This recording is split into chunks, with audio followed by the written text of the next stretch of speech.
ऐसी ही बेहतरीन कहानियाँ सुनने के लिए केपी नॉवल चैनल को लाइक, शेयर और सब्सक्राइब करें। आने वाली कहानियों के बारे में जानने के लिए हमारे टेलीग्राम से जुड़ें। लिंक डिस्क्रिप्शन में है। केओस डिवाउरर सिस्टम, अध्याय 261, क्रोध को क्रूरता में बदलना। एक जेरस ने अपने हाथों में जूतों की जोड़ी को खाली देखा क्योंकि वे जल्द ही स्थानिक रिंग में गायब हो गए, इससे पहले कि वह एस्ट्रल रोब को बाहर लाए। ऑब्जेक्ट मिला। ऑब्जेक्ट को स्कैन किया जा रहा है। नाम एस्ट्रल रोब। Grade mythic tier. फंक्शन मुख्य रूप से एक रक्षा आर्टिफैक्ट। ये किसी भी प्रकार के अंतर, मुख्य रूप से तात्विक, के विरुद्ध सुरक्षा प्रदान करता है और इसे आसपास के स्थान में खींच लेता है। स्पष्टीकरण, इस आर्टिफैक्ट का उपयोगकर्ता किसी भी और लगभग सभी हमलों से बचाव करने में सक्षम होगा। नुकसान, प्रत्येक बचाव किया गया हमला उपयोगकर्ता से बड़ी मात्रा में मैना चूसता है। महत्वपूर्ण नोट, सिस्टम की भविष्यवाणी के अनुसार एक बार सभी खंडहर सक्रिय हो जाते हैं, होस्ट गैलेक्सी रैंक स्टेज के नीचे अदृश्य हो जाएगा। पैनल को देखते हुए एस्ट्रल रोब जेरा के हाथों से गायब हो गया और वापस उसके स्थानिक रिंग में प्रवेश कर गया। एक बार जब ये गायब हो गया तो जेरा के हाथों में एक और वस्तु दिखाई दी, एक छोटी काली बाली जिसके चारों ओर अलग अलग लाल रंग के रन थे। ऑब्जेक्ट मिला। ऑब्जेक्ट को स्कैन किया जा रहा है। नाम कैसियरिंग। Grade legendary tier. फंक्शन मापना मुश्किल है। कैसियरिंग एक बड़े दिव्य ग्रेड आर्टिफैक्ट का एक छोटा सा हिस्सा है। यह उपयोगकर्ता को अपने कैश मैना पर बेहतर नियंत्रण पाने और पर्यावरण में अराजक तत्वों को महसूस करने में सक्षम बनाता है। और तुरंत जेरास ने अपने दाहिने कान पर बाली पहन ली। अचानक खुले छेद के कारण खून टपक रहा था, लेकिन उसने इसे अनदेखा कर दिया क्योंकि उसने अपने कमरे का दरवाज़ा खोलने और बाहर निकलने से पहले सभी वस्तुओं को अपने स्थानिक रिंग में पैक कर लिया।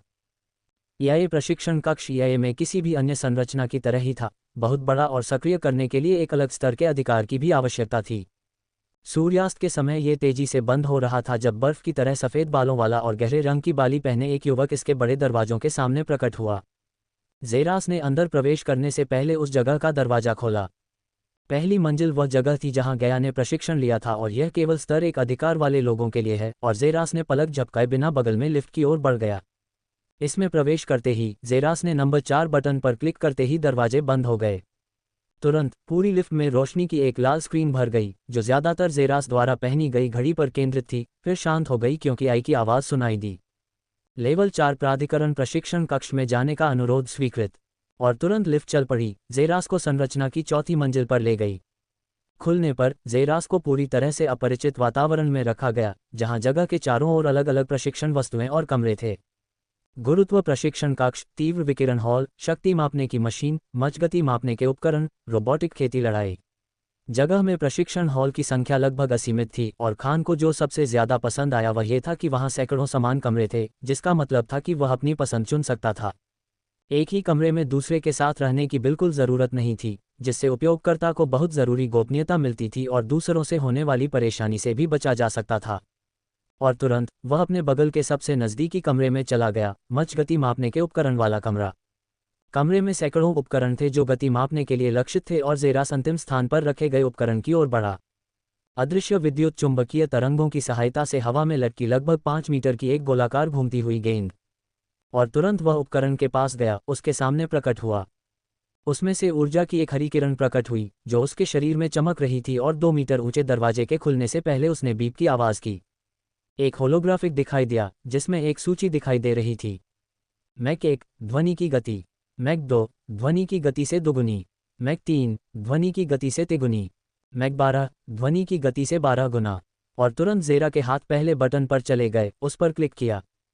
तुरंत उसके पैरों के नीचे की ज़मीन धीरे धीरे घूमने लगी। बस गेंद को छुएं या अपनी सीमा तक पहुंचने के बाद रुको कहें।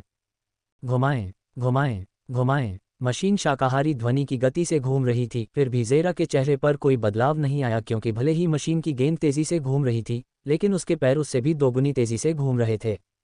तुरंत ही जैसे ही उसने मैक 2 पर क्लिक किया, उसके हाथ हिलने लगे। मैक 3 गेंद भयानक गति से घूमी और पूरे स्थान पर तेज सीटी बजने लगी, जिससे शोर मचना चाहिए था, लेकिन ऐसा कुछ नहीं हुआ क्योंकि विद्युत चुंबकीय तरंगें ऐसी गति के परिणामों को नकारने में सक्षम थीं। जेरास भयानक गति से आगे बढ़ा, उसके पैर धुंधले हो गए कि वह कितनी तेजी से आगे बढ़ रहा था। फिर भी यह अभी भी पर्याप्त नहीं था, उसका दिल अभी भी बहुत धीमी गति से धड़क रहा था। मैक 4 सक्रिय करें। और तुरंत ही गेंद भयानक गति से घूमने लगी क्योंकि जेरा के होठों और उसके पेट के क्षेत्र से खून बहने लगा। उसके शरीर से चटकने की आवाज़ें आने लगी, उसकी मांसपेशियां जो धीरे धीरे खुद को ठीक कर रही थीं और उसके घाव जो धीरे धीरे बंद हो रहे थे फिर से खुलने लगे। मैक 5 सक्रिय करें। मिनट बीत गए और गेंद भयानक गति से घूमती रही और अपनी गति के कारण पहले से ही स्थिर खड़ी होने का भ्रम पैदा कर रही थी। अगर कोई गेंद के आर पार देखे तो उसे गेंद के 1/4 हिस्से तक लाल रंग का तरल पदार्थ दिखाई देगा। उसके होठों से दर्द की कराह निकल गई, क्योंकि उसके घावों से खून टपकने लगा और उसकी त्वचा पर आंसू दिखाई देने लगे। त्वचा पर कट लगने की आवाज़ वस्तु की परिधि में गूंज रही थी, क्योंकि जेरास 5 मिनट तक मैक 5 की गति से आगे बढ़ता रहा। फिर उसने गेंद पर अपना हाथ पटका, जो तुरंत अंतरिक्ष में रुक गई। अब उसे अपनी सीमा का एहसास हो गया था, वह मैक 5 की गति तक आगे बढ़ सकता था। इससे ज़्यादा और उसका शरीर टूट जाएगा। उसके शरीर के हर हिस्से से खून टपक रहा था, लेकिन उसकी आंखें भावहीन थीं, क्योंकि उसकी हथेलियों में एक जोड़ी जूते दिखाई दे रहे थे। धीरे से जेरास ने वॉर्ड वॉकर पहना, क्योंकि इसका आकार बदल गया और सीधे उसके पैर के आकार के अनुसार समायोजित हो गया। खून के छोटे से पूल से उठकर उसने होलोग्राफिक को देखा, क्योंकि उसके हाथ बटन की ओर बढ़ रहे थे। मैक 6 सक्रिय करें। बूम। अध्याय 263, क्रोध को क्रूरता में बदलना दो। मैक 6 सक्रिय करें। तुरंत गेंद ध्वनि की गति से 6 गुना अधिक गति से घूमने लगी। ऐसी गति से उसकी नसों में दरारें पड़नी चाहिए थीं, फिर भी जेरास अपने पैरों को तेजी से घुमाता रहा ताकि वह उड़ न जाए। जब उसने देखा कि जूता अचानक उसके मन को खत्म कर रहा है और बदले में हल्के नीले रंग से भरी एक सफ़ेद आभा ने उसके पैरों को ढक लिया, जिससे उसे उस पर पूरा नियंत्रण मिल गया। अपने पैरों को हिलाना बस सोचने जैसा था, और अजीब सफ़ेद आभा ने उसे ये भी भुला दिया कि उसके पैरों में कोई वजन भी है। ऐसा लग रहा था जैसे उसका निचला शरीर कुछ भी नहीं था। हवा और जेरास दोनों को एक भी प्रतिरोध का सामना नहीं करना पड़ा। इस तरह उसने अपना अगला निर्णय लेने से पहले अगले 5 मिनट तक घूमना जारी रखा। मैक 7 सक्रिय करें। वूम। घूमती हुई गेंद तुरंत सामान्य से दोगुनी तेजी से घूमने लगी, क्योंकि जेरास को लगा कि उसका शरीर उसके साथ तालमेल बिठाने के लिए कड़ी मेहनत कर रहा है। शून्य वॉकर तुरंत और भी अधिक चमक गया, क्योंकि जेरास ने महसूस किया कि उसका मैना भयानक गति से खत्म हो रहा है। चेतावनी, होस्ट का मैना तेजी से खत्म हो रहा है। होस्ट को सलाह दी जाती है कि वह रुक जाए। सिस्टम नोटिफिकेशन पैनल दिखाई दिया, लेकिन जेरास ने इस पर ध्यान नहीं दिया, इसके बजाय अपने मैना पॉइंट्स को कम होते हुए ध्यान से देखता रहा। 30 सेकंड के बाद, रुको, जेरास चिल्लाया, क्योंकि घूमने वाली गति तुरंत धीमी हो गई और फिर स्थिर हो गई। मशीन से बाहर निकलते ही जगह का दरवाजा खुल गया। बगल में बेंच की ओर चलते हुए वह उस पर बैठ गया, जबकि उसके नाक और मुंह से सफ़ेद बालों के गुच्छे निकल रहे थे। अपनी आधी ताकत वापस पाकर जेरास ने जूते उतार दिए और फिर उसे अपने स्थानिक रिंग में रख दिया। अब उसे अंदाज़ा हो गया था कि वह वास्तव में कितना तेज था। अपनी सामान्य शारीरिक शक्ति का उपयोग करते हुए अधिकतम गति मैक 5 थी, और वह इसे 5 मिनट तक बनाए रख सकता था और अधिक, और उसका शरीर अपनी सीमा तक पहुंच जाएगा और दबाव और भयानक घर्षण के कारण टूट जाएगा। यदि वह अपने एस्ट्रल टाइटन में बदल जाता है तो उसका शारीरिक स्थायित्व सामान्य से 2 गुना हो जाएगा, और वह सामान्य समय से 2 गुना समय तक टिक सकता है, जो कि एक बार फिर टूटने से पहले 10 मिनट था। ये कहना सुरक्षित था कि उसकी अधिकतम गति केवल 5 मिनट के लिए मैक 5 थी। लेकिन जैसे ही वह शून्य वॉकर लगाता है, तब वह आसानी से मैक 6 पर दौड़ने में सक्षम हो जाएगा, यहाँ तक कि मैक 7 तक पहुँच सकता है, लेकिन इसके लिए उसे अपने मन का आदान प्रदान करना होगा। उसके पास जितना अधिक मन होगा, वह उतना ही अधिक जूते का उपयोग कर सकता है। और जेरास ने जांच की थी कि मन की खपत कैसे काम करती है। मध्य उल्का रैंक चरण में होने के कारण जेरास के पास अपने मन कोर ऊर्जा में कुल 300 अंक थे, और जब उसने जूते पहने थे तब उसका मन चरम पर था। मैक 6 की गति से चलते हुए जेरास ने देखा कि वह हर 1 सेकंड के लिए 0.6 मन अंक खर्च कर रहा था, और वह 5 मिनट तक मैक 6 पर दौड़ा। इसका मतलब है कि उसने कुल 180 मैना पॉइंट का इस्तेमाल किया। जब उसने मैक 7 को सक्रिय किया तो उसका मैना थकावट 1 सेकंड में भयावह 4 मैना पॉइंट तक बढ़ गया, और वह 30 सेकंड तक चला, जिसके बाद उसने कुल 120 मैना पॉइंट खर्च किए। इसलिए अगर वह वॉर्ड वॉकर के साथ अपनी चरम गति से दौड़ता, जो मैक 7 था और उसका मैना चरम पर था, वह पूरी तरह से मैना खत्म होने से पहले 1 मिनट और 1/4 मिनट तक इसे बनाए रखने में सक्षम होगा। ये कहना सुरक्षित था कि वॉर्ड वॉकर के साथ उसकी अधिकतम गति 1 मिनट के लिए मैक 7 थी। और साथ ही जेरास ने देखा कि वॉर्ड वॉकर केवल मैना का उपयोग करता है। भले ही उसके पास बहुत अधिक ऊर्जा थी, जो जीवन सार को अवशोषित करने की उसकी क्षमता का परिणाम था, वह इसका उपयोग वॉर्ड वॉकर को सक्रिय करने के लिए नहीं कर सका, क्योंकि वह केवल मैना का उपयोग करता है। अपनी गति के बारे में अच्छी जानकारी होने के कारण जेरास ने आखिरकार शून्य वॉकर को अपने स्थानिक रिंग में वापस रख दिया।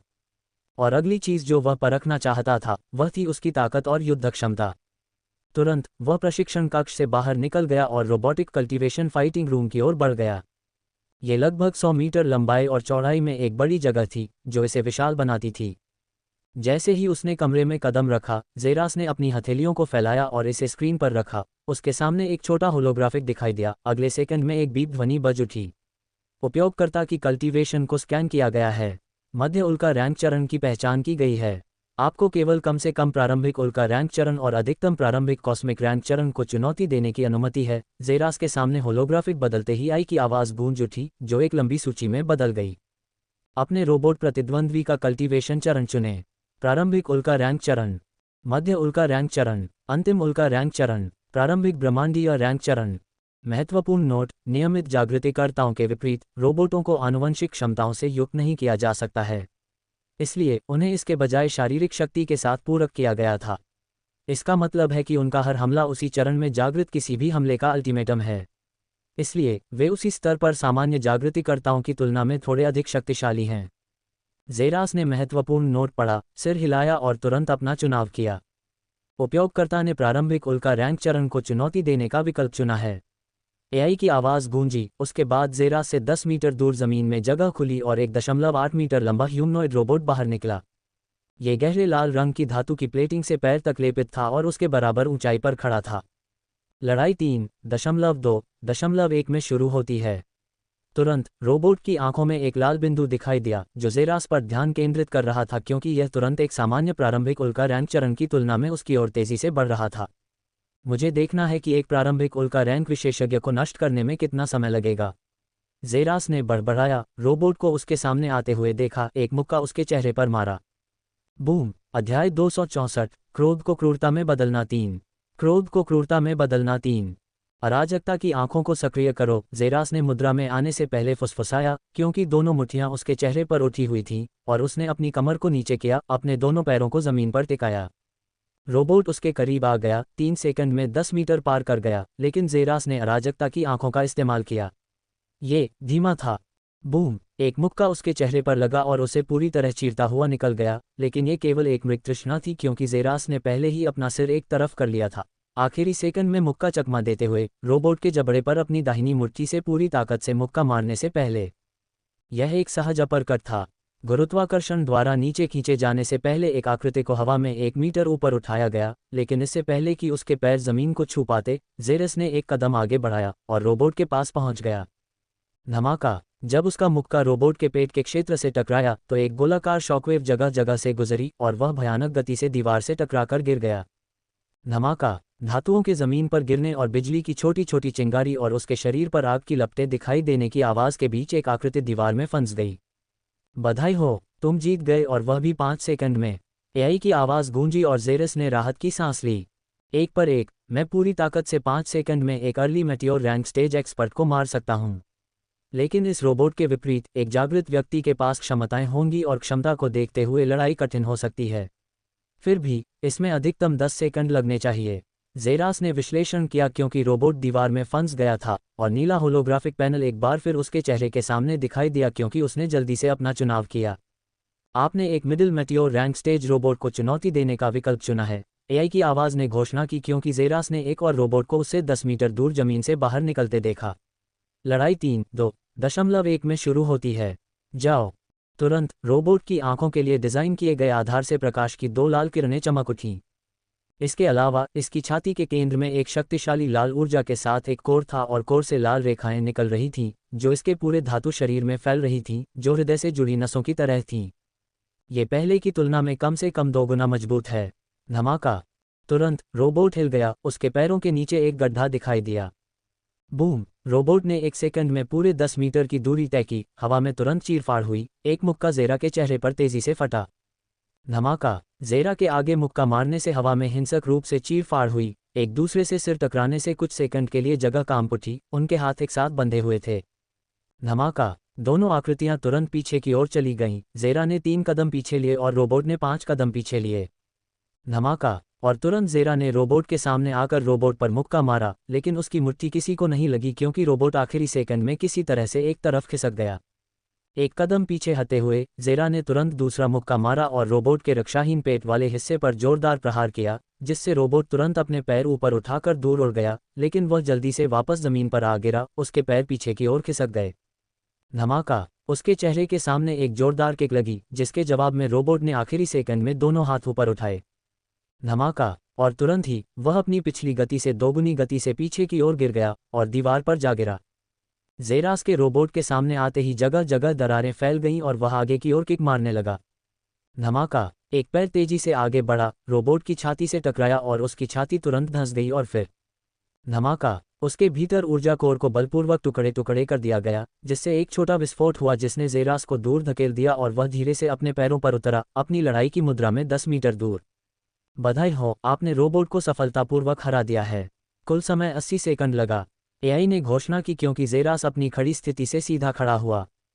मैंने पूरी ताकत लगाई और इसमें कुल 80 सेकंड लगे। अगर यह एक सच्चा जागृत करने वाला होता तो इसमें और समय लगता, लेकिन मैं फिर भी अधिकतम 2 मिनट में उन्हें खत्म कर सकता था। जेरास ने होलोग्राफिक पैनल के एक बार फिर दिखाई देने के साथ दीवार में गायब हो रहे रोबोट का विश्लेषण किया और उसने अपनी पसंद बताई। आपने फिर से middle meteor rank stage robot को चुनौती देने का फैसला किया है। क्या आप वाकई रीमैच चाहते हैं?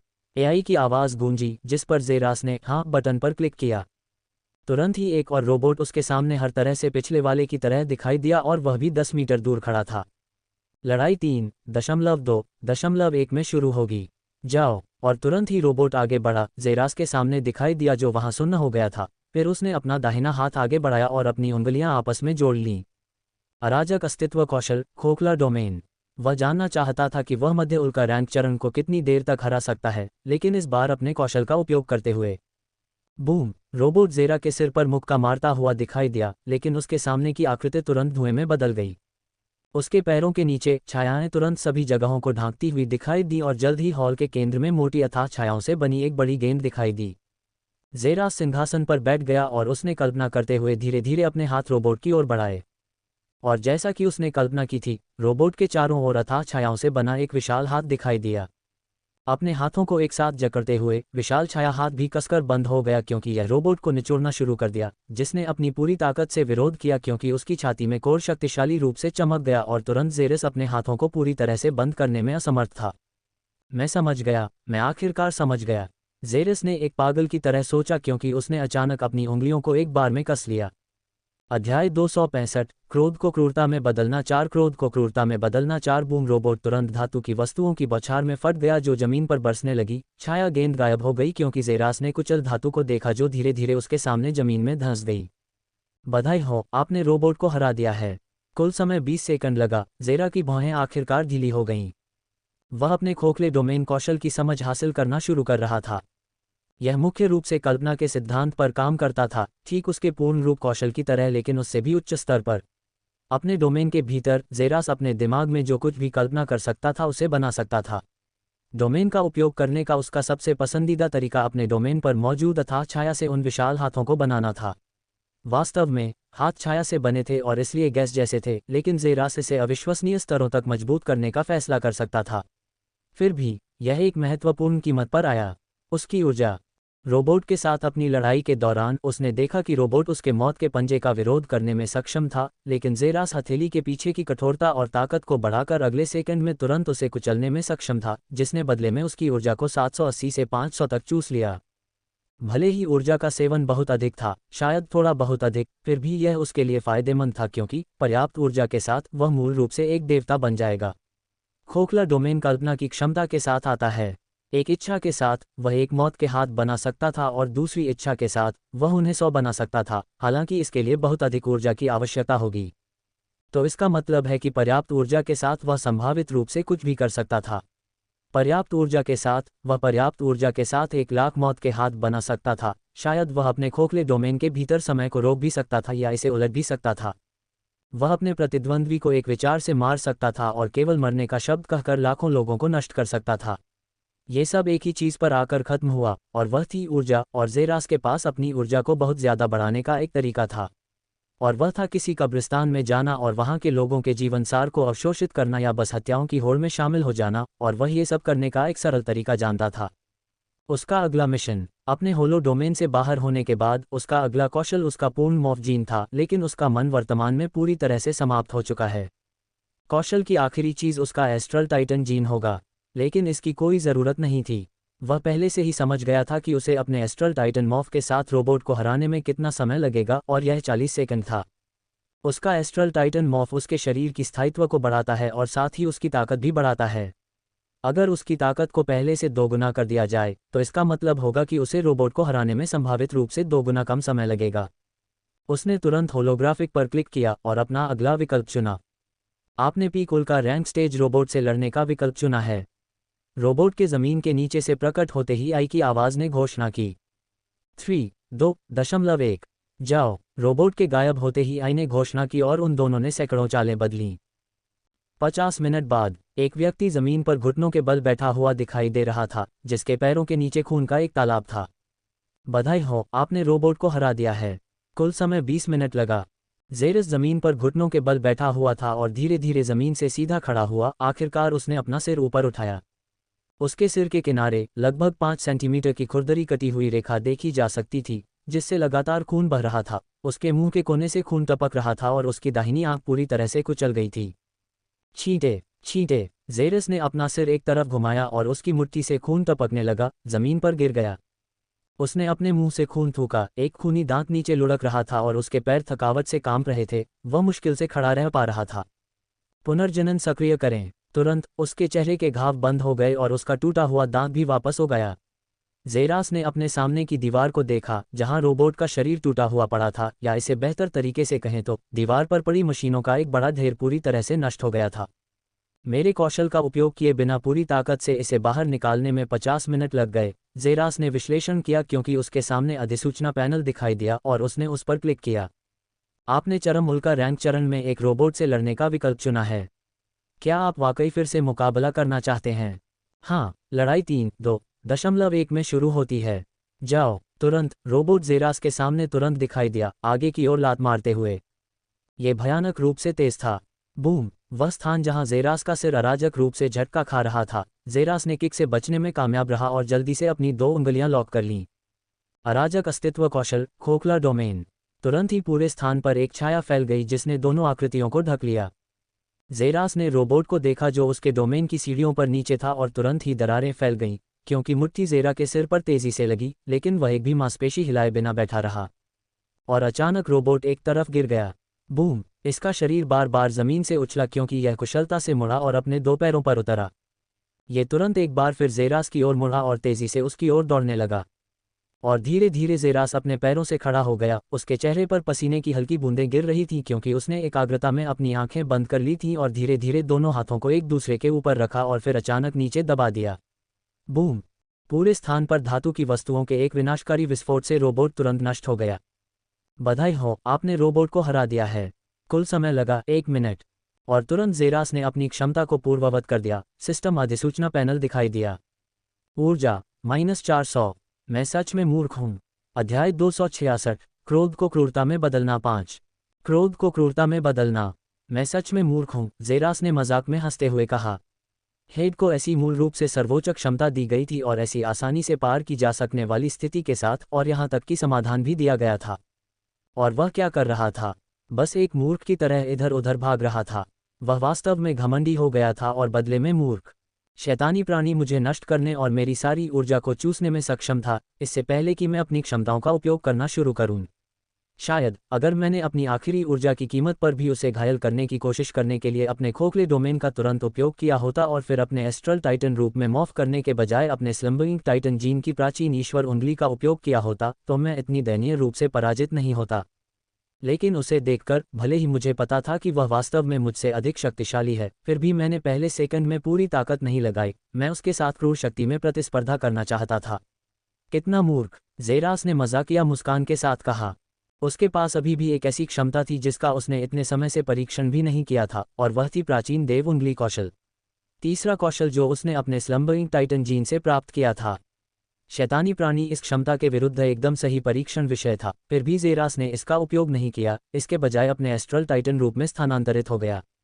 जब तक वह इसका उपयोग करने के बारे में सोच पाता, तब तक उसकी पूरी ऊर्जा समाप्त हो चुकी थी। इसमें कोई संदेह नहीं था कि उसकी हार भी आंशिक रूप से उसके कारण ही हुई थी। लेकिन शैतानी प्राणी वास्तव में शक्तिशाली था, कम से कम उसके वर्तमान स्तर से तो अधिक शक्तिशाली था। सिस्टम स्कैन के साथ ज़ेरास उसकी साधना को पहचानने में सक्षम था और उसने कहा कि यह लेट कॉस्मिक रैंक चरण था। यह शक्ति का एक ऐसा स्तर था जिसकी बराबरी वह केवल मध्य उल्का रैंक चरण में होने के बावजूद सपने में भी नहीं कर सकता था। लेकिन असली चौंकाने वाली बात प्रशिक्षक मोनेका थी, जिसने शैतान को 2 हिस्सों में काट दिया और एक ही वार से उसे लगभग मार डाला। बेशक वह जानता था कि सभी एआई प्रशिक्षकों को मजबूत माना जाता है, लेकिन उसने कभी नहीं सोचा होगा कि प्रशिक्षक मोनेका इतनी मजबूत थी।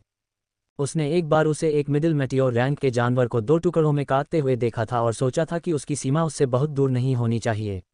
लेकिन वह वास्तव में मूर्ख था। होलोग्राफिक पैनल पर अपना हाथ पटकते ही उसके सिर की नस फट गई। आपने early cosmic rank stage robot से लड़ने का विकल्प चुना है। एआई की आवाज़ गूंजी जब उसके सामने 10 मीटर की ज़मीन धीरे धीरे खुली और उसके अंदर से एक रोबोट निकला जो पहले से बिल्कुल अलग था। एक तो उसका पूरा शरीर एक अजीब, पूरी तरह से काली धातु थी जो स्वाभाविक रूप से एक काली रोशनी बिखेर रही थी। सिर्फ उसकी छाती चमकने के बजाय उसके माथे पर एक ऊर्जा कोर भी था और उसकी नाभि के ठीक नीचे एक और जगह थी। इसमें कुल 3 ऊर्जा कोर हैं और इसकी उपस्थिति मात्र से ज़ेरा के रोंगटे खड़े हो गए। तो यह एक सच्चा कॉस्मिक रैंक स्टेज कैसा दिखता है, ज़ेरास ने सोचा। उसका दिल उसके भीतर कांपना बंद नहीं कर पा रहा था। कितना कमज़ोर दिल! शैतानी प्राणी की फुसफुसाहट उसके कानों में गूंजी जैसे ज़ेरास ने अपने दांत कस लिए हों। तुरंत उसकी मांसपेशियां सांपों की तरह उसके शरीर के चारों ओर फड़फड़ाने लगीं, जैसे ज़ेरास ने एक एयरटाइट मुद्रा में कदम रखा हो। उसकी दाहिनी आंखों में लाल नसें दिखाई दे रही थीं और उसकी बाईं आंख में एक काला बिंदु दिखाई दे रहा था। लड़ाई 3.2.1 में शुरू होती है। जाओ, इसे लाओ। काबूम! रोबोट के नीचे की ज़मीन 1 मीटर तक धंस गई जब ज़ेरास ने देखा कि यह उसकी ओर भयानक गति से बढ़ रहा है, भले ही उसकी आंखों में अराजकता हो। बूम! पैर एक जानवर की तरह आगे की ओर उछला और वह तुरंत ऊपर की ओर उछला जब एक आकृति हवा में तेजी से उड़ी और दीवार में 1 मीटर का गड्ढा बना दिया। ज़ेरा के मुंह से खून की धार बह निकली और उसकी आंखें चौड़ी हो गईं। ये बहुत तेज़ है, इतना तेज़ कि भले ही मैंने इसके हमले को महसूस किया हो, फिर भी मैं प्रतिक्रिया करने में बहुत धीमा हूँ। डैश सक्रिय करें। ज़ेरा के सिर वाली जगह पर एक मुक्का मारा गया, लेकिन रोबोट के सिर को एक तरफ घुमाने पर वह अचानक कणों में गायब हो गया, जहां एक झुका हुआ व्यक्ति दिखाई दे रहा था। ज़ेरास ने अपने हाथों को अपनी गोद में रखकर आराम किया और उसके नाक और मुंह से हवा निकल गई। वह पहले से ही थक चुका था। पिछली चोटें अभी तक पूरी तरह से ठीक नहीं हुई थीं और वह बिना आराम किए घंटों से लड़ रहा था। उसे ऐसा लग रहा था कि वह ज़मीन पर गिर जाए और झपकी ले ले, भले ही इसके बदले में उसे 100 साल की जिंदगी देनी पड़े। वह इतना थका हुआ था, लेकिन रोबोट के लिए ऐसा नहीं कहा जा सकता था, जिसने पहले की जगह पर एक बड़ा छेद कर दिया और ज़ेरास के सामने तुरंत प्रकट हुआ। बूम! ज़ेरा के सिर पर एक हाथ तिरछे तरीके से गिरा, जिसकी आंखें चौड़ी हो गईं क्योंकि उसने आखिरी सेकंड में अचानक अपना सिर पीछे की ओर झटका दिया। बूम! ज़ेरा की आंखें चौंक कर चौड़ी हो गईं और उसके पीछे की दीवार पर एक सीधी रेखा दिखाई दी। मैंने इसे चकमा दिया। धमाका! एक और मुक्का उसके सिर पर लगा जैसे ही उसने पीछे की ओर एक छोटा कदम बढ़ाया और फिर से 1 इंच से चकमा देने में कामयाब रहा। फिर भी हर हमले के साथ आने वाली तेज हवा के कारण उसकी भौं से खून बह रहा था। धमाका! रोबोट अचानक तेजी से घूमा और ज़ेरास की छाती पर लात मारी। झड़प! ये धातु के धातु से टकराने की आवाज़ थी और तुरंत ज़ेरास 20 मीटर पीछे की ओर खिसक गया। अपने पैर को जमीन में जोर से दबाते हुए उसने आखिरकार खुद को रोक लिया क्योंकि एस्ट्रल तलवार ठंडी रोशनी के साथ चमक रही थी और उसके मुंह से धुआं निकल रहा था। मैं तुम्हें हरा दूंगा, भले ही मुझे मरना पड़े, मैं तुम्हें हरा दूंगा, ज़ेरास ने कहा और वह उस जगह से गायब हो गया जहां वह खड़ा था। धमाका! धमाका! धमाका! धमाका! ज़ेरस ने सैकड़ों चालें बदली और जिस गति से वह आगे बढ़ रहा था, उसके कारण उसका हाथ धुंधला हो गया। उसकी पूरी ऊर्जा खत्म हो चुकी थी। उसका शरीर दर्द से चीख रहा था क्योंकि उसके घाव एक बार फिर से खुल गए थे, लेकिन ज़ेरस के लिए सब कुछ बदल गया था। वह अब रोबोट से नहीं लड़ रहा था, वह उस शैतान से लड़ रहा था जिसने एक दिन पहले उसके सिर पर कदम रखा था, और वह या तो उसे मार देगा या कोशिश करते हुए मर जाएगा। अध्याय 267, पहली बार सिस्टम का सम्मान अर्जित करना। एक हृदय दानव। हवा को 2 भागों में काटते हुए एक तलवार ने लंबवत रूप से वार किया। क्लैंग! एक मुट्ठी ने उसे उसके रास्ते में ही रोक दिया, जबकि ज़ेरस हवा में लटका हुआ था, उसकी सूक्ष्म तलवार हिलने से इनकार कर रही थी। उसके दांत एक दूसरे से कसकर बंधे हुए थे। जैसे ही उसने अपनी तलवार को मुट्ठी में दबाया, रोबोट के हाथ को उसकी कलाई तक काट दिया, तभी अचानक एक मुक्का उसकी बाईं आंख की ओर लगा, जबकि जेरस ने आखिरी सेकंड में अपना सिर उठाया और वार को झेलने के लिए अपनी ठुड्डी का इस्तेमाल किया। बूम! और तुरंत वह हवा में ऊपर उठा और पीछे की ओर खिसक गया। तुरंत रोबोट उसके सामने आ गया, एक और मुक्का पहले से ही उसके चेहरे की ओर था और उसने आखिरी सेकंड में अपना सिर हिलाया। स्लैश! उसके चेहरे पर एक और तेज वार हुआ और तुरंत उसने अपनी कमर को मोड़ा और रोबोट की गर्दन की ओर तेजी से वार किया, जिसने हमले को रोकने के लिए दोनों हाथ ऊपर उठाए। बूम! तुरंत वह आगे बढ़ा और जेरास ने अपनी तलवार उसके चेहरे पर उठाए और उसके चेहरे पर एक और मुक्का मारा। क्लैंग! मुक्का ब्लेड की तरफ से लगा और उसने अपने दांत पीसते हुए मुक्का को रोकने की कोशिश की, लेकिन फिर भी वह हार गया क्योंकि मुक्का उसकी तलवार से फिसलकर सीधे उसके चेहरे पर जा लगा। बूम! तुरंत वह दीवार से टकरा गया और उसमें एक मानव आकार का छेद हो गया। ब्लरग! उसके मुंह से खून और आंत के टुकड़े बाहर निकल आए क्योंकि एक बल उसके पेट में सिर से टकराया। उसका सिर जो आगे की ओर झटका खा रहा था, एक बार फिर दीवार से टकरा गया क्योंकि उसका दिमाग उसकी खोपड़ी के भीतर हिल गया और दुनिया एक सफ़ेद और काले रंग में चमक उठी। बानंग! बानंग! बानंग! बानंग! रोबोट को पता नहीं था कि रुकने का क्या मतलब है और वह बस मुक्का मारता रहा। यह इस तरह से प्रोग्राम किया गया था। जेरास को बस इतना कहना था कि रुक जाओ और रोबोट तुरंत ऑफलाइन मोड में चला जाएगा, लेकिन उसके मुंह से एक भी शब्द नहीं निकला। मैं तुम्हें मार डालूंगा, भले ही यह आखिरी काम हो जो मैं करूं। उसके मुंह से गुस्से की दहाड़ निकली और उसने अपना सिर उठाया और रोबोट के सिर पर पटक दिया। धमाका! टक्कर के बिंदु पर एक गोलाकार शॉकवेव दिखाई दी क्योंकि रोबोट अचानक हमले से 3 कदम पीछे चला गया। अपनी तलवार को कसकर पकड़ते हुए जेरास ने खुद को छेद से बाहर निकाला और तेजी से रोबोट के पास गया, तुरंत अपनी तलवार को उसके नाभि क्षेत्र में घुसा दिया क्योंकि जगह के नीचे का कोर फट गया और फट गया। फिर से एक और मुक्का उसके चेहरे पर लगा और वह जमीन पर लुढ़क गया और उसकी पीठ दीवार से टकरा गई। बूम! जेरास के सिर के बगल की दीवार पर एक पदचिह्न दिखाई दिया क्योंकि आखिरी सेकंड में उसने अपना सिर खिसकाया, जिससे उसका सिर चपटा होने से बच गया और तुरंत उसने रोबोट के बचे हुए पैर पर अपना दाहिना पैर मारा, जिससे वह लड़खड़ाकर उसके ऊपर गिर गया। जेरास ने अपनी तलवार को दोनों हाथों से उठाया और रोबोट के दिल में घुसा दिया, उसका दूसरा कोर भी टुकड़ों में फट गया और फट गया। लेकिन रोबोट के उसके ऊपर लेटने से उसका सीना भी फट गया और उसने हमले का सबसे ज्यादा सामना किया। उसने अपने शरीर से जेरास को जमीन पर दबा रखा था। जेरास ने ब्लेड को उसके सिर की ओर घुमाया, लेकिन एक भयानक बल ने उसकी कलाई पर वार किया, जिससे तलवार उसके हाथों से उड़ गई। इसके बाद रोबोट ने मुक्कों की एक और झड़ी लगाई, जब जेरास ने मुक्कों की झड़ी को रोकने के लिए अपने दोनों हाथ उसके चेहरे के सामने रख दिए। रोबोट ने तुरंत देखा कि उसके चेहरे पर उसका मूव काम नहीं कर रहा है। वह कुछ पल के लिए रुका और खान के खुले पेट की ओर मुड़ा और यही वह क्षण था जब एक हाथ ने अचानक उसके सिर को ऊपर की ओर खींचा और यह एक सहज हेडबट था जिसने उसे बहुत विचलित कर दिया, क्योंकि उसका आखिरी कोर उसके सिर के ठीक बीच में मौजूद था। और जेरास उस मौके को बर्बाद नहीं होने देना चाहता था क्योंकि उसने रोबोट को कसकर गले लगाया और फिर फर्श पर लुढ़क गया और उस पर बैठ गया। उसके दोनों हाथ पहले से ही सभी हमलों से बेकार हो चुके थे, केवल एक चीज़ बची थी जिसका इस्तेमाल किया जा सकता था। धमाका! धमाका! धमाका! खान ने बार बार रोबोट के माथे पर अपना सिर पटका, जिससे हॉल में आवाज़ गूंज उठी। जब रोबोट ने उसके बाजू पर मुक्का मारा और उसके मुंह से खून बह रहा था, जेरास ने हिम्मत नहीं हारी और वह आखिरी कोर पर लगातार वार करता रहा और जल्द ही धमाका! यह विस्फोट हो गया, जिससे जेरास दूर उड़ गया। बधाई हो, आपने रोबोट को सफलतापूर्वक हरा दिया है। कुल समय लगा 3 घंटे। आई की आवाज़ ने घोषणा की, लेकिन जेरास जमीन पर निश्चल पड़ा रहा। उसके सिर से खून बह रहा था और उसकी सारी इंद्रियां खून से लथपथ होकर सो रही थीं। लेकिन जब उसके सामने एक अधिसूचना पैनल दिखाई दिया तो उसकी आंखें चौंक कर चौड़ी हो गईं। बधाई हो, होस्ट ने एक ऐसी लड़ाई जीत ली है जिसे सिस्टम ने असंभव करार दिया था। होस्ट ने पहली बार कैश डिवाइडर सिस्टम का सम्मान अर्जित किया है। होस्ट को इनाम के तौर पर एक कायाकल्प कार्ड दिया जाएगा। और तुरंत जेरा के सिर पर एक दूसरी दुनिया की ठंडक छा गई, क्योंकि उसके माथे पर अचानक एक काला क्रिस्टल दिखाई दिया और उसके चेहरे पर काली शैतानी दिखने वाली रेखाएं दिखाई दी जो उसके पूरे शरीर पर फैल गईं। फिर अनियंत्रित ऐंठन शुरू हो गई।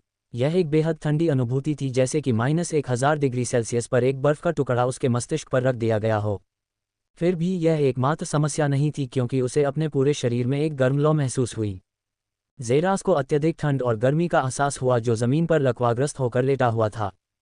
दर्द के बाद उसकी हड्डियों और त्वचा पर तीव्र खुजली होने लगी, जिससे उसकी आंखों में भयानक लाल रंग की नसें दिखाई देने लगीं। जेरास के लिए यह उसके पूरे जीवन में दूसरी सबसे दर्दनाक अनुभूति थी, जो प्रयोगशाला चूहे में बदल जाने के बाद उसे हुई पीड़ा के बाद दूसरे स्थान पर थी। लेकिन तीव्र पीड़ा के बाद मुक्ति मिलती है और जैसे जैसे दर्द धीरे धीरे कम होता जाता है, उसके अपने शरीर पर नियंत्रण वापस आ जाता है, सिवाय इसके कि इस बार यह अविश्वसनीय स्तर पर था।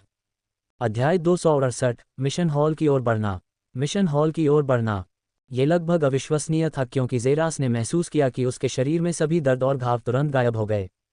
उसकी टूटी हुई दाहिनी आंख, उसकी टूटी हुई पसलियां, उसकी फटी हुई मांसपेशियां, सब कुछ पूरी तरह से ठीक हो गया है और उसने अपने शरीर को पहले से कहीं ज्यादा समझ लिया है। उसके शरीर में होने वाले हर छोटे मोटे बदलाव, जिस तरह से उसका खून उसके अंदर घूम रहा था, जिस लय में उसका दिल धड़क रहा था, जिस तरह से उसके सफ़ेद बाल उसके सिर के चारों ओर बेतरतीब ढंग से उड़ रहे थे, जिस तरह से आसपास की हवा उसकी त्वचा को धीरे धीरे सहला रही थी, उसके शरीर से जुड़ी हर चीज़ अभूतपूर्व रूप से स्पष्ट थी। और ठीक उसी समय उसके सामने एक अधिसूचना पैनल दिखाई दिया। HP 250250 ऊर्जा कोर 800/800 बार पूरी तरह से भर गया था। धन्यवाद, जेरास ने अपने चेहरे पर मुस्कान के साथ कहा और फिर अपना ध्यान टूटे हुए रोबोट के टुकड़ों की ओर लगाया। मैं अभी भी कॉस्मिक रैंक स्टेज की शक्ति से थोड़ा पीछे हूँ। अभी तो मैं सबसे अच्छे से छद्म कॉस्मिक रैंक पर ही कहा जा सकता हूँ। जेरास ने अपने विचारों को एक साथ समेटते हुए सावधानीपूर्वक विश्लेषण किया। अब उसे अपनी सीमा पता थी, अपनी कमजोरियों को समझ में आया और अपनी क्षमताओं की क्षमता भी। अपनी घड़ी पर नजर डाली, समय अभी रात के 10:30 बजे था और जेरास तुरंत ट्रेनिंग हॉल के बाहर की ओर बढ़ गया। उसे सुबह 7 बजे एक मिशन पर जाना था, इसलिए उसे जितना हो सके उतना आराम चाहिए था। अगली सुबह मध्यम आकार के बेडरूम में अलार्म की आवाज़ गूंजी। जैसे ही जेरास ने अपनी आंखें खोली, अलार्म बंद करने से पहले बिस्तर पर बैठ गया। अभी सुबह के 5 बजे बज रहे थे और वह बिस्तर से उठकर बाथरूम की ओर चला गया। 30 मिनट बाद आईने में एक सुंदर युवक दिखाई दे रहा था, जिसके चेहरे के ऊपरी हिस्से पर बर्फ की सफेदी थी। गोरी त्वचा, अंडाकार चेहरा और थोड़ी लंबी ठोड़ी, असाधारण और सुंदरता की आभा उसके शरीर से निकलती थी, जबकि वह 1.8 मीटर लंबा था। एक अच्छी तरह से फिट की गई EIA वर्दी पहने हुए, जिसकी साइड पॉकेट में एक सुनहरा प्रतीक था और उसके बाएं कान में एक गहरे रंग की बाली थी। उसकी आंखों में एक नज़र डालने पर कोई भी उन आंखों में मौजूद अलौकिक दृढ़ संकल्प को महसूस कर सकता था जो एक व्यक्ति को एक बाज की नज़र से घूरती थी। सबसे महत्वपूर्ण बात यह थी कि उसकी बाईं आंख जो किसी व्यक्ति की आत्मा को देखना चाहती थी। जेरस ने आईने में देखा, अपनी बाईं आंख पर अधिक ध्यान केंद्रित करते हुए उसने देखा, हालांकि धीरे धीरे ये सामान्य से अधिक गहरा होने लगा था। लेकिन वह इस घटना की ओर क्यों निर्देशित था? क्योंकि जेरस ने देखा कि उसकी नज़र अब सामान्य से भी अधिक स्पष्ट हो रही थी, उसे और भी अधिक पिता जैसा दिखने में सक्षम लग रहा था। अराजकता की आंखों को सक्रिय करो, उसने फुसफुसाते हुए कहा। जैसे ही उसकी आंखों में अंधेरा घूम गया और अंदर एक गोलाकार बिंदु दिखाई दिया, जो इतना गहरा था कि वह अंधेरे में भी अलग दिखाई दे रहा था। लेकिन उसने तकनीक को निष्क्रिय कर दिया क्योंकि वह दरवाजे के बाहर की ओर बढ़ रहा था और अपनी चेतना को अपने स्थानिक वलय में डुबो रहा था ताकि यह जांच सके कि उसने कुछ छूट तो नहीं दिया है। वह अपनी आंखों में अजीबोगरीबपन के बारे में ज्यादा चिंतित नहीं था, अब तक इससे उसे फायदा ही हुआ। खनक, दरवाज़ा खुलने की एक संतोषजनक आवाज़ हुई जब जेरास छात्रावास के कमरे से बाहर निकला और उस जगह पर एक आखिरी नज़र डाली। वापस आने के बाद इस जगह पर कैमरों की भरमार होने के बारे में सोचकर ही वह क्रोधित हो गया, लेकिन वह अच्छी तरह जानता था कि अभी के लिए ऐसा नहीं किया जा सकता। दरवाज़ा बंद था और वह तुरंत मुड़ा, अपनी घड़ी पर संकेतित दिशा की ओर बढ़ गया। EIA मिशन हॉल निस्संदेह EIA में सबसे बड़ी संरचना थी, जिसमें कुल 24 मंजिलें थीं। जेरास इस बड़ी इमारत के सामने पहुंच गया और अंदर जाने से पहले अपने अस्त व्यस्त विचारों को शांत करने के लिए उसने थोड़ी सांस ली। हाँ, और मैं आपके लिए क्या कर सकता हूँ, सर? रिसेप्शनिस्ट ने सम्मानपूर्वक पूछा, जबकि जेरास ने अपनी घड़ी पर तेजी से क्लिक किया और कुछ फाइलें उसे ट्रांसफ़र कीं। रिसेप्शनिस्ट ने अपनी कलाई घड़ी से उसे लिया, कुछ बातें नोट की और फिर उसे कार्ड थमा दिया। 16वीं मंजिल, उसने मुस्कुराते हुए कहा, जिस पर उसने सिर हिलाकर जवाब दिया और फिर लिफ्ट की ओर बढ़ गया। और जैसे ही जेरास ने कोड 16 डाला, लिफ्ट तुरंत बंद हो गई। लिफ्ट खुलने की आवाज़ गूंजी और जेरास ने खुद को एक बड़े सफ़ेद हॉल में खड़ा पाया, जो पूरी तरह से सफ़ेद टाइल को छोड़कर किसी भी तरह की विशेषता से रहित था। छत की दीवार पर छोटे छोटे क्रिस्टल के आकार की वस्तुएं लगी हुई थीं, जो सफ़ेद रोशनी का कारण थीं जो आसपास के क्षेत्र को रोशन कर रही थीं। हॉल के केंद्र में एक घूमने वाली कुर्सी खड़ी थी और खान तुरंत अपनी सीट पर बैठने से पहले उसकी ओर बढ़े। 20 मिनट बाद उसके सामने आसमान में नीली रोशनी की 3 चमक दिखाई दी और फिर एक साथ मिलकर एक ठोस स्क्रीन बन गई। तुरंत उसके सामने 3 छवियां दिखाई दीं। उनमें से 2 ऐसे लोग थे जिनसे जेरास परिचित था, कमांडर लेविरोन और वह तगड़ा कमांडर जो उसे परेशान करना अच्छी तरह जानता था। आखिरी व्यक्ति एक महिला थी जो एक आधिकारिक व्यावसायिक सूट पहने हुए थी और उसकी आंखों में एक चश्मा था जो उसकी पुतलियों से निकलते गर्व को छिपाने में विफल रहा, और खान तुरंत अपनी कुर्सी से नीचे उतर गया और अपना सिर झुकाने से पहले घुटने टेक दिए। इस युवा ने उच्च अधिकारियों को देखा है। उठो। कमांडर लेविरोन की आवाज़ उसके कानों में गूंजी और वह अपने पैरों पर खड़ा हो गया और सीधे कमांडरों को देखा। आप निर्धारित समय से 30 मिनट पहले पहुंच गए। सराहनीय, महिला कमांडर की आवाज़ गूंजी और उसने उसे एक नई रोशनी में देखा। चलो मिशन में सीधे चलते हैं, तगड़े कमांडर ने कहा। हमारे पास आपके लिए कुछ सवाल हैं, उभरते सितारे ज़ेरास। कुछ सवाल इस बारे में कि आप ईआईए में कैसे पहुंचे। कमांडर शिरोन से प्राप्त जानकारी से ये कहा गया था कि आप अत्यधिक बाल शोषण और अवैध मानव प्रयोग के शिकार थे। महिला कमांडर ने जांच परख कर पूछा। हाँ कमांडर, अगर यह सच है तो क्या आप कृपया हमें इस संगठन का नाम बता सकते हैं। संगठन का नाम म्यूटेंट संगठन है, जैसा कि कमांडर शिरोन ने बताया है। अच्छा, आपका वर्तमान मिशन इस संगठन से निकटता से जुड़ा हुआ है। अध्याय 269, एक मिशन जहां उसकी मृत्यु महत्वहीन है। मिशन जारी करना। म्यूटेंट संगठन एक ऐसा संगठन जिसे ज़ेरास कभी नहीं भूल पाएगा। वे उसके द्वारा अनुभव किए गए सबसे दर्दनाक दर्द का रिकॉर्ड रखते हैं। उसे एक प्रयोग बिस्तर पर जंजीर से बांध दिया गया और साथ ही उसके अंदर एक सीरम इंजेक्ट किया गया जिसने उसकी कोशिकाओं के हर इंच को तोड़ दिया, धीरे धीरे उसे तब तक नष्ट कर दिया जब तक कि उसका पूरा जीनोम लगभग नष्ट नहीं हो गया। यह एक ऐसा अनुभव था जिसे वह कभी नहीं भूल पाएगा। उभरते सितारे ज़ेरास, म्यूटेंट संगठन के बारे में आप क्या कह सकते हैं। उनके बारे में आपका क्या अनुभव है, उसने पूछा और ज़ेरास ने बिना एक सेकंड बर्बाद किए जवाब दिया। वे लक्ष्य प्राप्त करने वाले हैं, दुनिया के किसी भी अन्य संगठन की तरह। तो आप कह रहे हैं कि संगठन ईआईए भी एक जैसे हैं, उसने भौहें चढ़ाकर पूछा। हाँ मैडम, लेकिन वे एक चीज़ में इससे अलग भी हैं। और वह क्या है। अपने लक्ष्यों तक पहुंचने के उनके तरीके। वे किसी भी ऐसे संगठन से अलग हैं जो अपने लक्ष्यों को प्राप्त करने के लिए कुछ भी करने को तैयार है। कुछ भी, छल, दर्द, विश्वासघात, वादा। वे अपने लक्ष्यों को प्राप्त करने के उद्देश्य से कुछ भी करने को तैयार हैं। ईआईए के विपरीत जो नागरिकों की सुरक्षा को सबसे पहले रखता है, म्यूटेंट संगठन लक्ष्य को सबसे पहले रखता है। ज़ेरास ने विस्तार से समझाया। कमांडर लेविरोन के चेहरे पर एक संतुष्ट मुस्कान लाते हुए उसने महिला को, मैंने तुमसे कहा था कि एक झलक दी तो उन्हें नीचे ले जाना चाहिए, है न। उसने पूछा। हाँ कमांडर, एक ऐसे संगठन के खिलाफ जो अपने लक्ष्यों के अलावा किसी और चीज़ की परवाह नहीं करता। बिल्कुल भी पीछे हटने की ज़रूरत नहीं है। अच्छा, आपके उत्तर संतोषजनक हैं और मैंने आपको इस विशिष्ट मिशन में शामिल होने के लिए सहमत कर लिया है, महिला ने कहा और अपनी सीट पर वापस बैठ गई। उसके बाद कमांडर लेविरोन बैठ गए। म्यूटेंट संगठन वर्तमान में एक प्रयोग कर रहा है। ईआईए को इस तरह के प्रयोग के बारे में जानकारी मिली है और ये तय किया गया है कि अगर यह सफल हुआ तो सिर्फ धरती ही नहीं बल्कि पूरी दुनिया एक भयावह संकट में पड़ सकती है। इसलिए हमने तय किया है कि हम इस संगठन की शुरुआत से ही ऐसा नहीं कर सकते। हमने उनके मुख्य मुख्यालय को मिटाने का फैसला किया है और आप, राइजिंग स्टार ज़ेरास, इस कुलीन श्रेणी के मिशन पर जाने वाले लोगों में से एक हैं। क्या वे म्यूटेंट संगठन को मिटाना चाहते हैं। ज़ेरा के सिर में घंटी जोर से बज उठी, फिर भी उसका बाहरी व्यक्तित्व पूरी तरह से भावहीन था। यह मेरी खुशी है कि मैं एक ऐसे मिशन में शामिल हो पाया जो पूरी दुनिया को बचाएगा, कमांडरों। अच्छा, म्यूटेंट संगठन को सबसे बड़ी शक्ति कहा जा सकता है। जैसे ईआईए धरती पर है, वैसे ही म्यूटेंट संगठन लीडरबोर्ड पर नंबर 1 है। अगर वे नहीं होते तो यह निराशाजनक होता। इसलिए इसने ईआईए को अपने मुख्य मुख्यालय का पता लगाने की कोशिश में कुल 15 साल लगा दिए, लेकिन ये सब विफल रहा।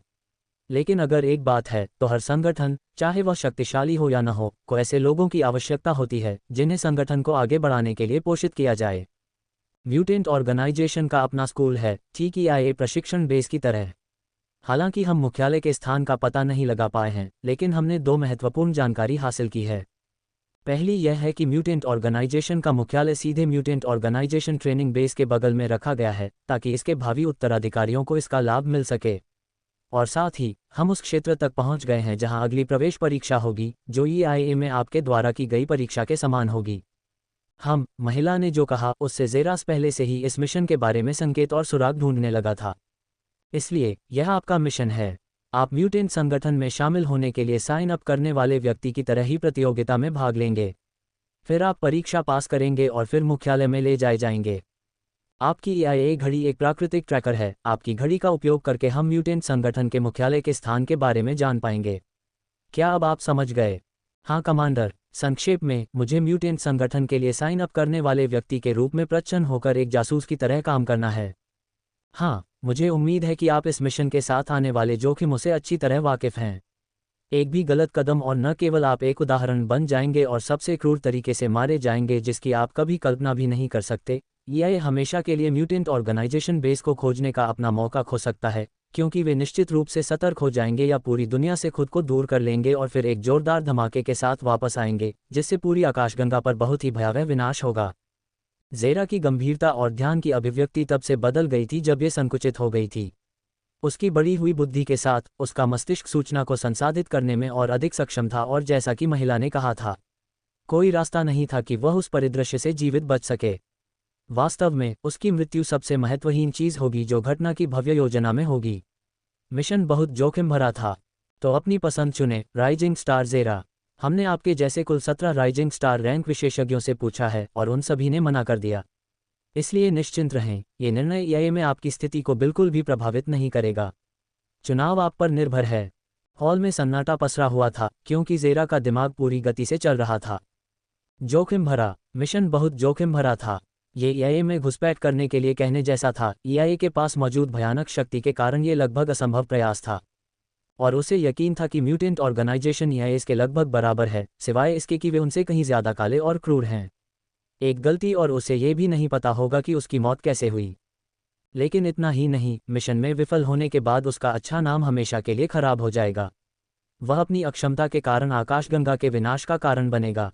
यह एक ऐसा नाम था जिसे वह अपने सिर पर नहीं ले सकता था। ज़ेरा ने जोर से सांस ली और अपना दिल मजबूत किया और अपना फैसला किया। कमांडरों, पूरी दुनिया को बचाने वाले एक मिशन में शामिल होने में सक्षम होना मेरे लिए खुशी की बात है।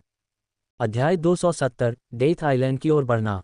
एक ऐसे मिशन पर काम करना मेरे लिए खुशी की बात है जो पूरी दुनिया को बचाएगा। कमांडरों, ज़ेरास ने कमांडरों को झुककर प्रणाम करते हुए कहा, जिनकी आंखें आश्चर्य में चमक रही थीं।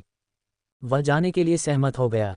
महिला कमांडर ने मन ही मन सोचा, जैसे उसकी आंखों से अभिमान बह रहा था और वह युवक को साफ साफ देखने से अंधी हो रही थी। वह ज़ेरास को एक नई रोशनी में देख रही थी। तुमने अपना निर्णय ले लिया है, उभरते सितारे ज़ेरास। तुम निश्चिंत हो सकते हो कि यह तुम्हारी अब तक की सबसे बड़ी गलती नहीं होगी।